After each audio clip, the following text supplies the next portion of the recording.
Hello, first grade readers. Well, we are getting towards the end of our unit on characters, and I feel like we've read a lot of different books, and we've learned all about how to read books to learn about the characters and to start to better understand our stories. And we also did a lot in learning about the lessons these stories teach us. And as we've been reading these stories, I've started to notice a pattern. I've noticed that a lot of the stories we read seem to have a lot of the same lessons. And so today I want to talk about how we can start to group our stories by the lessons that they teach us.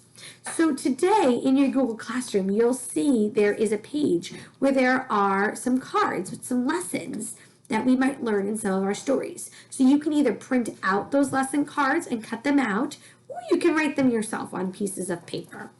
So here we have some of the lessons that I noticed our stories teach us.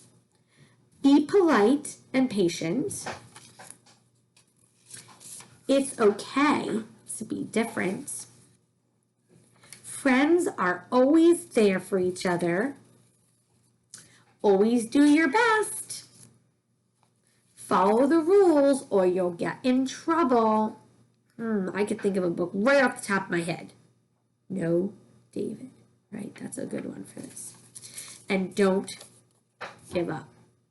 So today, boys and girls, I want you to find some of the books that are in your house. And I want you to make a stack of some of the ones that you've already read. And I want you to go through those books and try to put them into the different categories of the lessons we have here today. And you might find some of those books don't fall into any of these categories, and that's okay. You can place them off to the side and you can make up your own card for that one. But you also might find there are some books that fall into more than one category. In that case, you can kind of put it between, or you can pick the one that you think it falls more under. So let's practice a few of these here together. I'm going to start with this book. It's called Abigail and the Balance Beam. I read this story to my girls a lot. And in Abigail and the Balance Beam, Abigail doesn't give up. And she keeps trying the balance beam even when she wobbles. And she ends up winning a medal. So I think this book falls under the never give up category. Oh, here we go. Don't give up. So I'm going to place it over here with the don't give ups. Okay? Then we have a book we've been reading a lot. Mr. Putter and Tabby Drop the Ball. Well, in Mr. Putter and Tabby Drop the Ball, at the end of the story, right, they end up doing pretty good. And they win the game, right, thanks to Zeke. Okay? So I would say they don't give up. But I also think that a big part of this book has to do with friendship. And these friends are there for each other, right? Zeke is there for Mrs. Teaberry, Tabby is there for Mr. Putter, and Mrs. Teaberry is there for Mr. Putter. So I think I'm going to put this under friends are always there for each other. Okay? Let's do one or two more together. I'm going to do this one. I love this story. This book is called I'll Wait, Mr. Panda.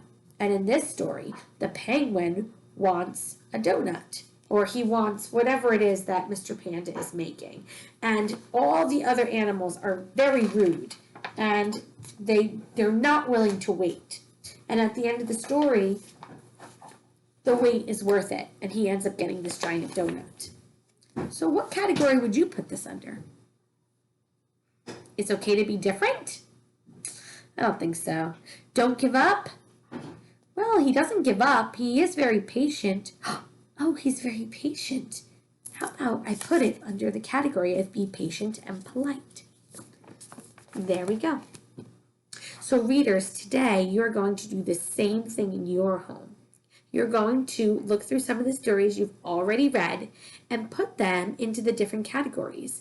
And when you've finished grouping some of your stories, try to take a picture to show off to your teacher of what a great job you did, realizing the lessons that your stories teach. I also included an extra story there called Ish. And I want you to reread the story Ish because I'm sure you all heard it at some point in first grade.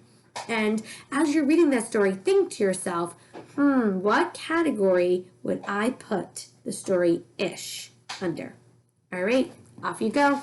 Bye, readers.